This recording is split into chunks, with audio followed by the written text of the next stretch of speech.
2025 లేదా 26లో డిగ్రీ లేదా బీటెక్ చదివారా? సాఫ్ట్వేర్ జాబ్ కోసం ఎదురు చూస్తున్నారా? అయితే కోడ్ జ్ఞాన్ 100 డేస్ కోర్సులో చేరండి, జాబ్ సాధించండి. హలో సాయిరామ్ గారు. హలో అండి. కొంతమందికి ఎంత నాలెడ్జ్ ఉన్నా జాబ్ రాదు, స్కిల్ ఉన్నా జాబ్ రాదు. కారణం ఏంటి? ఎలా ఐడెంటిఫై చేయాలి?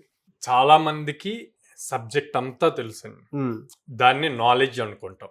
ఓకే, ఆ తెలిసిన నాలెడ్జ్ తో జాబ్ వచ్చేస్తుంది అనుకుంటారు. అవును, కానీ ఆ తెలిసిన నాలెడ్జ్ ని ప్రాక్టికల్ గా ఇంప్లిమెంట్ చేయాలి. ఇంప్లిమెంట్ చేసిన దాన్ని ఎక్స్ప్రెస్ చేయగలగాలి, అప్పుడే జాబ్ వస్తుంది అనమాట. సో వీళ్ళకి ఏదైనా తెలుసు అనుకోండి, అది నాలెడ్జ్ అనుకుందాం. ఈ నాలెడ్జ్ ని ఇంప్రూవ్ చేయాలి. అందరికి తెలుసు, ఇప్పుడు ఇక్కడ ఉన్న ప్రతి ఒక్కళ్ళకి కెమెరా ఎలా వాడాలి అంటే, ఓకే కెమెరా ఆన్ చేయొచ్చు, షూట్ చేయొచ్చు, షూట్ చేసేటప్పుడు రికార్డింగ్ ఆన్ చేస్తాం, ఆఫ్ చేస్తాం అన్నది తెలుసు. కానీ దాంట్లో సినిమాటిక్ వ్యూలో ఎలా తీయాలి, ఓకే ఇంకా డిఫరెంట్ గా ఎలా తీయాలి, బ్యాక్ సైడ్ షేడ్స్ రాకుండా ఎలా తీయాలి అంటే అది ఎప్పుడు వస్తుంది? ప్రాక్టీస్ చేస్తే వస్తుంది. ఈ నాలెడ్జ్ ని ఇంప్లిమెంట్ చేస్తే వస్తుంది. Okay, technical practice. ఇది మిస్ అయ్యి నాకు నాలెడ్జ్ ఉంది, నాకు జాబ్ రావాలి అంటే రాదు. ఓకే, ప్రాక్టీస్ చేసి దాన్ని ప్రాపర్గా ఇంప్లిమెంట్ చేసి ప్రాజెక్ట్స్ బిల్డ్ చేశాక దాన్ని ప్రాపర్గా ఎక్స్ప్లెయిన్ చేయగలగాలి, అవతల వాళ్ళకి అర్థమయ్యేలాగా చెప్పగలగాలి. Okay, communication. ఈ కమ్యూనికేషన్ లేక చాలా మంది టాలెంటెడ్ పీపుల్ ఇంకా జాబ్ సెర్చ్ లో ఉంటున్నారు. కానీ వాళ్ళ పాయింట్ లో వాళ్ళకి అప్పటి వరకు గైడ్ చేసిన వాళ్ళు కానీ ఏదైనా టెక్నికల్ గా మీరు స్ట్రాంగ్ ఉంటే జాబ్ వచ్చేస్తుంది అని చెప్పుంటారు, వాళ్ళకి అది ఫీడ్ అయ్యి ఉంది. సో దాంతో వాళ్ళకి కమ్యూనికేషన్ అన్న దాని మీద ఫోకస్ చేయకుండా ఓన్లీ టెక్నికల్ మీద ఫోకస్ చేసి జాబ్స్ రాకుండా చేసుకుంటున్నారు. ఇప్పుడు ఈ కమ్యూనికేషన్ మీద ఫోకస్ చేస్తే మీకు ఏమొచ్చినా సరే, ఏ కాన్సెప్ట్ తెలిసినా దాన్ని ఒక స్టోరీ టెల్లింగ్ గా చెప్పగలుగుతారు.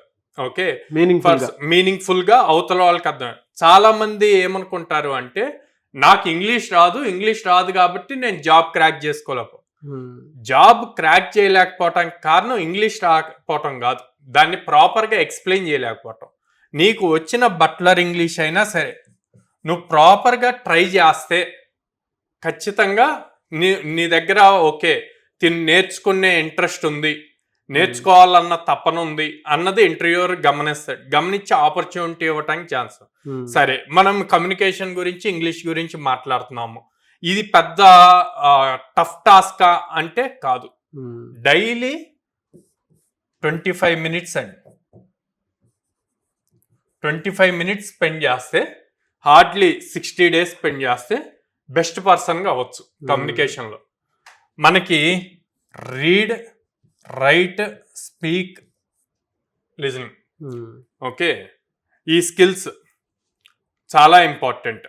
రీడ్, రైట్, స్పీక్, లిజనింగ్, ఈ స్కిల్స్ ఉంటే గనక మనం ఈ 25 మినిట్స్ని డివైడ్ చేసుకుంటూ దాన్ని డైలీ ఒక టాపిక్ తీసుకొని ఆ టాపిక్ గురించి చదివిన తర్వాత మన ఓన్ లాంగ్వేజ్ లో దాన్ని రైట్ చేసి, ఓకే మనకు అర్థమయ్యే భాషలో మనకి నచ్చినట్టు దాన్ని రైట్ చేసి మన ఓన్ వర్డ్స్ తో దాన్ని మళ్ళీ ఒక మిర్రర్ ముందు నుంచొని స్పీకింగ్ చేసిన తర్వాత అదే కాన్సెప్ట్ తో ఇంకా ఏమున్నాయి అన్నవి వీడియోస్ చూస్తూ లిజన్ చేస్తే గనక ఆటోమేటిక్ గా మీ స్కిల్స్ అన్నవి ఇంప్రూవ్ అవుతాయి.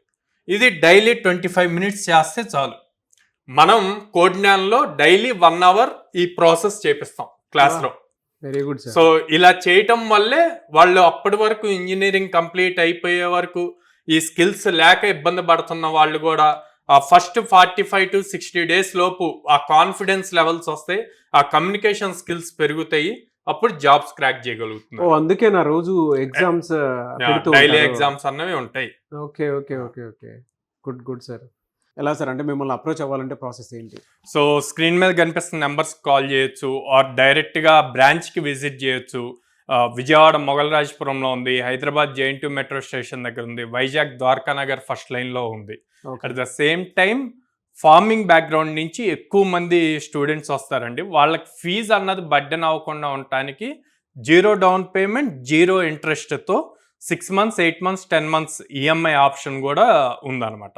ద సేమ్ టైం గర్ల్స్కి సెక్యూరిటీ పర్పస్గా అండ్ హోమ్లీ ఫుడ్ ఉండటం కోసం విజయవాడ క్యాంపస్లోనే హాస్టల్ కూడా ఉంది గర్ల్స్కి. Very good sir. Yeah.